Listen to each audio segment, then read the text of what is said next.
Hi friends, good evening to all. ఈరోజు కూడా ఎప్పట్లాగే ఒక చిన్న మోరల్ స్టోరీ ద్వారా ఇంగ్లీష్ నేర్చుకునే ప్రయత్నం చేద్దామండి. ఇలా మనం స్టోరీస్ ద్వారా ఇంగ్లీష్ నేర్చుకోవడం వల్ల మనకి లాంగ్వేజ్ని కాంటెక్చువల్గా అర్థం చేసుకోవడం అలవాటు అవుతుంది. And at the same time we can improve our vocabulary also.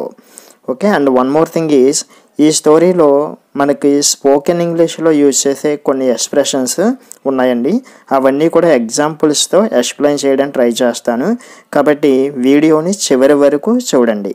And one more thing is, మీకు స్పోకెన్ ఇంగ్లీష్కి సంబంధించి కానీ లేదా రిటన్ ఇంగ్లీష్కి సంబంధించి కానీ ఆర్ కాంపిటేటివ్ ఎగ్జామ్స్లో వచ్చే కాంపిటేటివ్ ఇంగ్లీష్కి సంబంధించి కానీ ఎటువంటి డౌట్స్ ఉన్నా సరే ask me in the comment section. Definitely I will give you reply and clarify all your doubts. Now let's get into the story. The title of the story is The Fox and the Hare. The Fox and the Hare. Fox అంటే నక్క, hair అంటే కుందేలు. అంటే ఒక నక్క మరియు ఒక కుందేలు మధ్య జరిగినటువంటి స్టోరీ అన్నమాట. So now let's go into the story. అయితే నేను ప్రతిరోజు ప్రతి వీడియోలోనూ చెప్తున్నట్టుగా మన స్టోరీ స్టార్టింగ్లో వన్స్ అపాన్ ఏ టైం అని ఉన్నట్టుగా ఊహించుకోండి.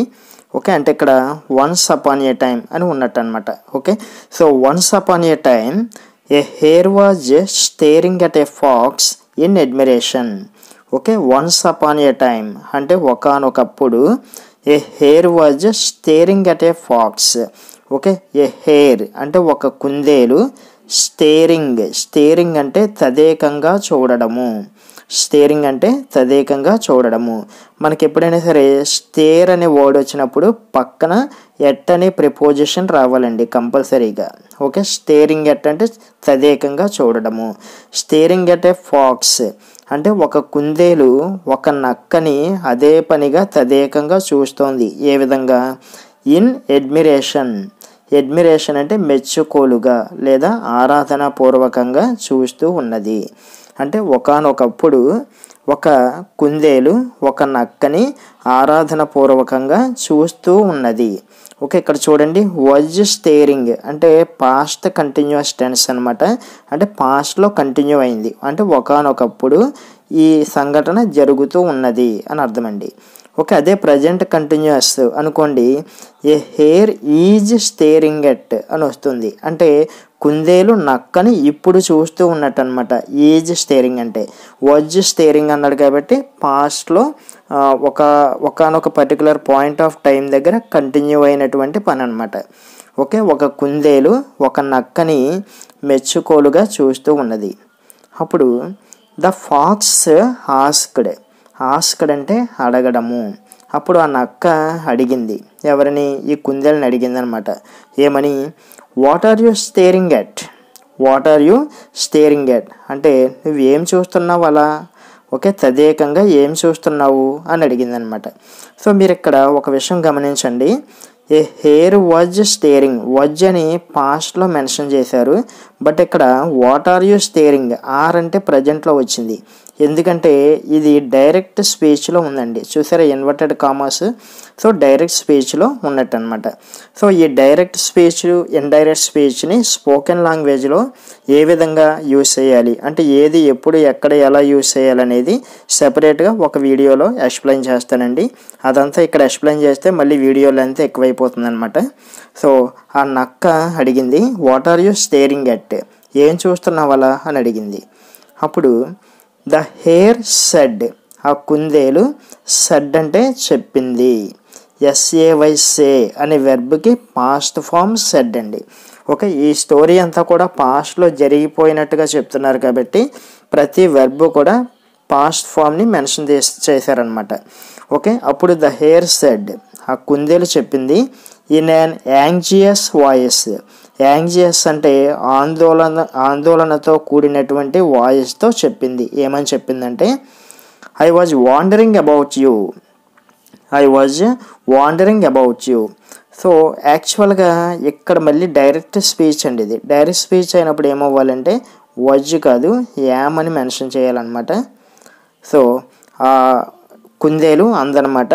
అంటే కొంచెం భయపడింది అనమాట. భయంతో ఆందోళనతో ఏమందంటే I'm wandering about you. Wandering అంటే ఆశ్చర్యపోవడము, అంటే నిన్ను చూసి నాకు చాలా ఆశ్చర్యంగా ఉంది అని చెప్పింది. అప్పుడు ద ఫాక్స్ ఆస్క్డ్, అప్పుడు నక్క మళ్ళీ అడిగింది అనమాట. ఏమని అడిగింది? What is the wonder with me?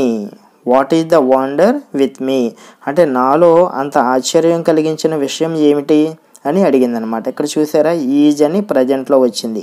అంటే డైరెక్ట్ స్పీచ్లో ఉన్నవన్నీ కూడా ప్రజెంట్ టెన్స్లో మనం మెన్షన్ చేస్తాం. యామ్, ఈజు, ఆర్ ఈ విధంగా. ఓకే, సో అప్పుడు నక్క అడిగిందనమాట what is the wonder with me అంటే నాలో ఆశ్చర్యం కలిగించింది ఏంటి అని అడిగితే ద హేర్ సెడ్, ఆ కుందేలు అన్నదనమాట. ఏమందంటే are you really as cunning as people say. Okay, question అడుగుతుందనమాట. Are you really as cunning as people say. Okay, really అంటే నిజంగా, as cunning as people say అంటే ప్రజలు అనుకుంటున్నంత జిత్తుల మారివా నువ్వు? నిజంగా నువ్వు ప్రజలు అనుకుంటున్నంత జిత్తుల మారివేనా అసలు అని అడిగిందనమాట. ఆ కుందేలు నక్కని కొంచెం భయపడుతూనే అందనమాట. ఎందుకంటే ఆ ఫాక్స్ని అంటే నక్కని అందరూ కూడా కన్నింగ్ ఫాక్స్ అంటూ ఉంటారు కదా, జిత్తుల మారి నక్క అంటూ ఉంటారు కదా, అదే అడిగిందనమాట. అందరూ అనుకుంటున్నంత జిత్తుల మారివా నువ్వు అని అడిగింది. ఇక్కడ చూసారా, as cunning as people say అంటే పీపుల్ అంటే ప్రజలు లేదా మనుషులు అనుకుంటున్నంత కన్నింగ్గా నువ్వు అని అర్థం అనమాట. సో దీన్ని ఎక్కువగా స్పోకెన్ లాంగ్వేజ్లో ఈ స్ట్రక్చర్ని వాడతారండి. చూడండి, యాజ్ సూన్ యాజ్ పాసిబుల్ అంటారు, అంటే వీలైనంత త్వరగా. యాజ్ సూన్ యాజ్ పాసిబుల్ అంటే వీలైనంత త్వరగా. Okay, as big as possible అంటే వీలైనంత పెద్దగా. Okay, as early as possible ఇది కూడా వీలైనంత తొందరగా. సో ఈ విధంగా యూజ్ చేస్తామండి. సో అప్పుడు ఆ కుందేలు ఆ విధంగా అడిగింది కదా, అప్పుడు ఏమైందో చూడండి. సో కుందేలు ఆ విధంగా అడిగేసరికి ఇప్పుడు నక్క ఏం చేసిందో చూద్దాము నెక్స్ట్ పారాగ్రాఫ్లో. But before going into the next paragraph అందరికీ చిన్న రిక్వెస్ట్ అండి, మీరు ఈ వీడియోని చూస్తున్నారు కదా, తప్పకుండా ఒక చిన్న లైక్ చేయండి. ఎందుకంటే మీరు ఎంత ఎక్కువ మంది లైక్ చేస్తే ఈ వీడియో యూట్యూబ్లో అంత ఎక్కువ మందికి రీచ్ అవుతుందండి. సో దట్ మీలా ఇంగ్లీష్ నేర్చుకోవాలనుకునే వారికి కూడా యూజ్ అవుతుంది. And at the same time నాకు కూడా కొంచెం మోటివేటింగ్గా ఉంటుందన్నమాట ఇలాంటి వీడియోస్ ఇంకా ఎక్కువ చేయాలని. కాబట్టి మీరు అందరూ ఈ వీడియోని లైక్ చేస్తారని ఆశిస్తున్నాను. సో అప్పుడు ఏం జరిగిందో చూడండి. The fox looked at the hare with a thoughtful look.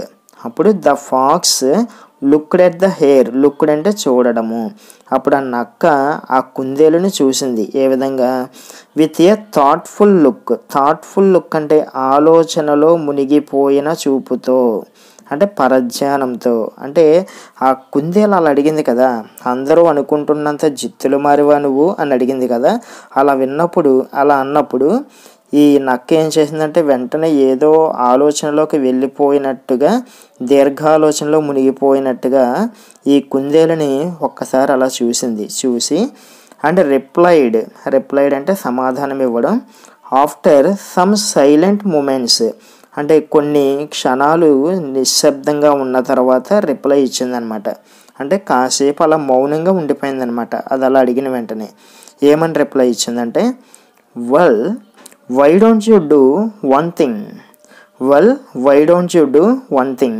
ఇక్కడ వెల్ అనేది స్పెషల్గా మీనింగ్ ఏమీ ఉండదండి. జనరల్గా మనం మాట్లాడేటప్పుడు సెంటెన్స్ని స్టార్ట్ చేసేటప్పుడు వెల్ అంటూ ఉంటారనమాట. స్పెషల్గా మీనింగ్ ఏమి ఉండదు, ఇది ఒక స్టార్టర్ అనమాట. ఓకే, సో ఏమంటుంది ఆ నక్క, well why don't you do one thing. ఇక్కడ చూడండి, why don't you do one thing అంటే నువ్వు ఒక పని చెయ్యొచ్చు కదా. అంటే మనం కొన్నిసార్లు మాట్లాడేటప్పుడు ఎదుటి వాళ్ళకి కొన్ని సజెషన్స్ ఇస్తూ ఉంటాం చూడండి. ఈ పని చేయొచ్చు కదా అంటే ఇలా చేస్తే మంచిది కదా అన్న వ్యూలో అంటూ ఉంటాం. ఫర్ ఎగ్జాంపుల్, నువ్వు ఇంగ్లీష్ నేర్చుకోవచ్చు కదా అనాలనుకోండి, why don't you learn English.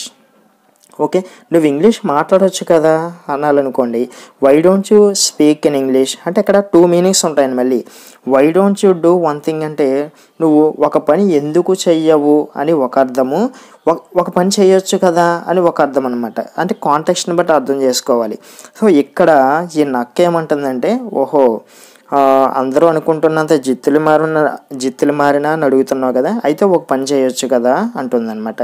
So why don't you అనే ఎక్స్ప్రెషన్ అర్థమైంది కదండి. ఏదైనా ఒక పని చేయొచ్చు కదా, నువ్వు ఆ జాబ్కి అప్లై చేయొచ్చు కదా అని చెప్పాలనుకోండి, why don't you apply for that job, నన్ను అడగొచ్చు కదా అనాలంటే why don't you ask me, why don't you ask me. అక్కడికి వెళ్ళొచ్చు కదా అనాలనుకోండి, why don't you go there, why don't you go there. Okay, ఒక బైక్ కొనుక్కోవచ్చు కదా అని చెప్పాలంటే why don't you buy a bike, why don't you buy a bike. So ఈ విధంగా ఏదైనా ఒక పని చేయొచ్చు కదా అని ఎదుటి వాళ్ళకి సజెషన్ ఇవ్వడానికి వై డోంట్ యూ అనే ఎక్స్ప్రెషన్ యూజ్ చేస్తాము. సో అదేవిధంగా ఈ నక్క కుందేలుతో అంటుందన్నమాట, why don't you do one thing, అయితే ఒక పని చేయొచ్చు కదా.